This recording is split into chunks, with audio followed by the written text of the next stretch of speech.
Time now for our Lifeline report, and one of the many inadequacies of this nation's health care system, the fact that millions of Americans with serious health problems end up with serious financial problems as well.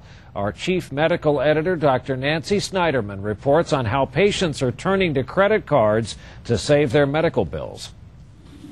Peggy Sherry is a cancer survivor. Her treatment took 2 years, but even with health insurance, she was left with $40,000 in uncovered medical bills. I would wake up and say, oh my God, I have cancer. And then the second thought is, how are we going to pay for this? Bills and bills and bills. After depleting her savings, Peggy charged the rest of her medical expenses, some $10,000, to her credit card.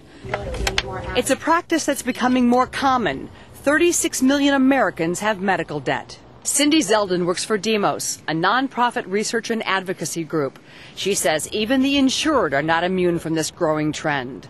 The direction of health insurance is towards greater individual risk, greater out-of-pocket expenses, and those expenses are going right onto credit cards. Enough that 29% of low- and middle-income households with credit card debt have medical bills to blame.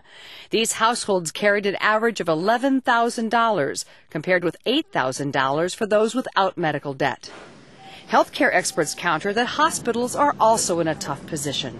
The high-deductible health plans are causing hospitals to have to collect more up front. They are worried about the fact that patients will need treatment, but yet they won't have the money to pay up front. With health care costs rising faster than incomes, more families are at risk for financial trouble. More than a third of all personal bankruptcies are related to medical debt. We shouldn't have to worry that we're going to bankrupt our family. In the end, Peggy paid off her card with an inheritance. She says no one should have to choose between financial security and good health. Dr. Nancy Snyderman, NBC News, New York.